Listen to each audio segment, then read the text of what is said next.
Hello, welcome back. I am Alex, and today we are talking about some general Barcelona news. Exits. That is the name of the game. And Barcelona are going to be prioritizing a lot of exits over the next couple of weeks, getting some money in there to fill in the left winger position. Maybe even the right back with Cancelo. We'll see nearing the end of the window if Barcelona will trigger a deal there. But as the Nico Williams deal isn't progressing all that much, we will be seeing a lot of exit negotiations out of FC Barcelona. We've already seen 3 first-team players leave the club this season. Alonso, Roberto, and Romeo. Those would have been the 3 players I would have chosen to leave the club if I had the chance to at the start of the summer. Those 3 leaving are very, very, very important for Barcelona. And even if we don't have many major exits, although we will be talking about a couple potential ones later on, even if we don't have any major exits, just getting rid of a lot of the deadwood, a lot of the undesirable players in this squad would be a big, big deal. Replacing them with a couple signings and La Masia players, that would be a big, big deal. And it would make this squad a lot more just generally organized, a lot smoother, I'd say. Bringing in more Barcelona DNA rather than just bringing in whoever fits the bill. You've seen the Barcelona DNA rebuild with bringing in Dani Olmo, bringing in Williams. Doesn't have too much Barca DNA, but has had a really good link up with a lot of Barcelona players during the Euros. And anyway, we have a done deal here to report from you. Over the last couple of hours, it's been reported by David Ornstein that Julian Araujo is off to Bournemouth. It is confirmed. 10 million euros will be the price tag. So that's a very, very good piece of business from Barcelona. He will be travelling to England over the next couple of days to complete a medical, and a deal will be announced soon. Cash injection quickly there of 10 million euros. It is a very good deal, in my opinion. Araujo wasn't going to have much playing time anyway this season. And we did sign him last summer for just 4 million euros. Didn't really play that much for the team. I'm not even sure if he made his first team debut. Just played a couple in pre-season friendlies. So a 1.5 year investment there of 10 million euros. And it's the resale value. It's what makes a signing like Nico Williams so massive, because even if he finds that he doesn't fit our style of play, something like that, we can just sell him on for much, much more than we paid for him. It's why a Rafinha outgoing for a massive price would be very, very big for Barcelona. But we'll get to all of that in a little bit. Julian Araujo can be considered now a Bournemouth player, and I will thank him for his 1.5 years of service for Barcelona and wish him the best of luck in England. Now, we have seen a lot of interest from Atletico Madrid and Juventus for Clement Lenglet. I don't know why they're interested in him, but they are, and hopefully Barcelona could get a little more than what we've got for Araujo here. We paid quite a lot for Lenglet. We paid over 50 million, and we're not going to get that back ever. But he just needs to leave permanently this summer. Now, it is interesting to note that for neither Atleti or Juventus is he the number 1 option for them at centre back. He is the number 2 option for both of them, I believe. At least for Atleti, he is definitely the number 2 option, and he has agreed personal terms with Atleti And if Atleti doesn't get the transfer target that they're looking at for centre-back, then they will be able to trigger a Langley deal very, very quickly, and will get him into the side in probably just a couple of days. So Langley's permanent departure would be very, very important. Still 2 seasons left on his deal. It would be so, so good for Barca to finally get his deal off, because he had his contract extension under Bartomeu a couple weeks before he resigned to Bartomeu, and he was still regarded back then as a key player in this Barcelona team. So he's still being paid key Barcelona player wages. So getting that off the books would be massive. It's a bit of big wages off the bill without having to sell a key player. Langley isn't a key player anymore. He's been out on loan the last 2 years. So Langley departure is absolutely essential for big transfer plans for Barcelona in the rest of this window. Now, another departure that I've been looking at that I don't really want to happen, but is definitely very possible, is Mikhail Faye. He did impress me quite a bit in pre-season. He's been linked with departures for a while now. This is the 3rd time, I believe, that he's had a team interested in him since he joined Barcelona last summer. Last time I heard, Barcelona isn't looking to sell him, but now they might be looking to cash in. I don't know why. Barca does have quite a bit of centre-back depth now. Maybe it is best to sell him, but he impressed me a lot in pre-season. I would have been willing to give him a chance. But he's getting interest from Stade Rennais in France for a €10 million deal.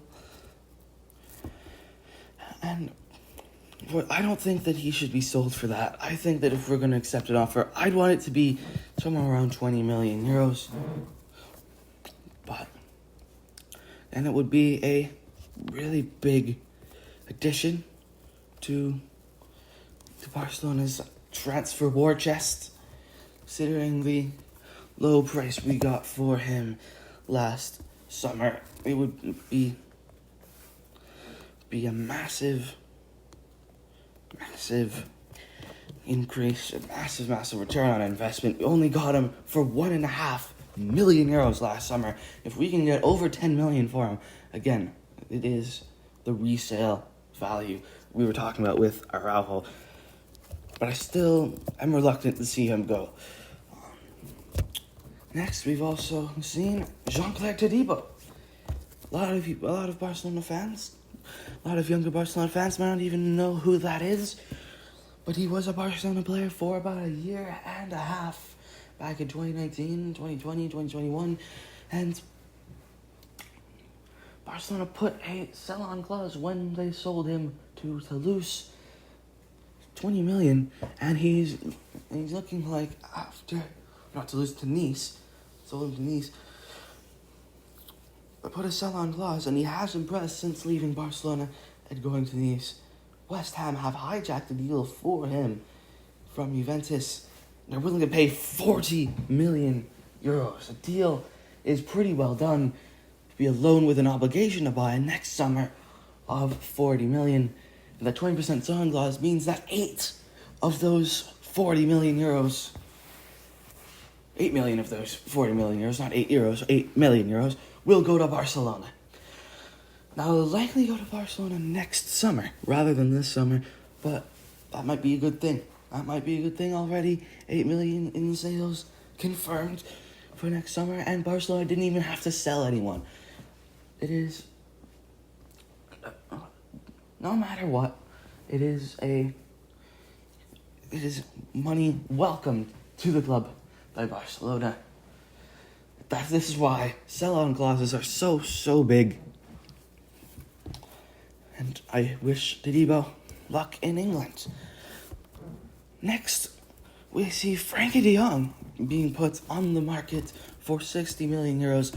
I believe that he might have to be one of those players Barcelona has to get rid of if they're going to really be back to their previous strength financially. Now, he is one of their most senior players now. He's one of their longest serving players after the departure of Sergi Roberto. Ter Stegen now, I believe, is the longest serving player. De Jong now top 5. And yeah, it's been a tumultuous spell for De Jong at Barcelona. He's had a lot of really, really good moments, but his massive contract extension that we saw under Bartomeu, like we saw with Lenglet, has seen him get 700,000 euros a week. And now he is saying he's considering just letting his contract run out and leaving for free, which, I mean, I suppose it's better than just letting him keep earning money, but considering that Manchester United transfer saga a few years ago, why didn't you just leave then if you want to go? Barcelona have put a 60 million euro price tag on his head. He has put his focus on staying with Barcelona for this season, though. But I think that De Jong needs to go. Laporta needs to find a way to get him off the books if De Jong is to stay. If Barcelona is to get back to their previous financial strength, we need to get that massive wage bill off the books. And that's the sort of wages you could be paying to a guy like Erling Haaland. You could be paying that kind of money to an Erling Haaland or Rafael Leao, Kvicha Kvaratskhelia, someone like that, a massive attacking player. The statement signing that Laporta, I think, is really looking for in the next couple of years. Those are the type of wages you could be paying to a player like that. Truly, you could be. And 60 million is not a shabby investment into the team. And Barcelona already have a lot of really good midfield options. You have Dani Olmo now, who's just been signed. You have Pedri. You have Gavi. You have the defensive midfield partnership of Marc Casado and Marc Bernal now. You have Guille Fernandez. You have so many midfielders. You have Darvic. You have so many midfielders that I don't think De Jong's departure would be that felt in the team. I don't think it would be that terrible. Barcelona already have. I've been under the belief that La Masia can replace anyone in Barcelona within 3 years. And I think La Masia can replace any midfielder in the same year. I truly have that belief. Especially with a guy like Bernal or Fernandez. I don't think De Jong is really needed on Barcelona anymore. But it's now down to him. He needs to recognize that Barca's better without him. But that departure, still at a very, very early stage. 3 weeks left in the window. We'll see now if that actually works out. But anyway, next we will see Rafinha. His departure has been teased for a while now. And if recent reports are to be believed, Rafinha has got an offer 3 times his current wages from Saudi Arabia. That's massive. That is massive for him. I hope he can accept it, but I'm not sure if we can't sign a left winger, if we're unable to sign a winger this year, then Rafinha would be crucial depth, but depends on what Saudi is willing to pay us for him. 85 million and above, I'd say yes. 80 million, maybe. Have to have a think about that. But Rafinha might not have a place in the starting 11 of this team anymore, with Yamal in there now, looking to take the reins and become a truly world-class player. Barcelona in his second full season playing for the club.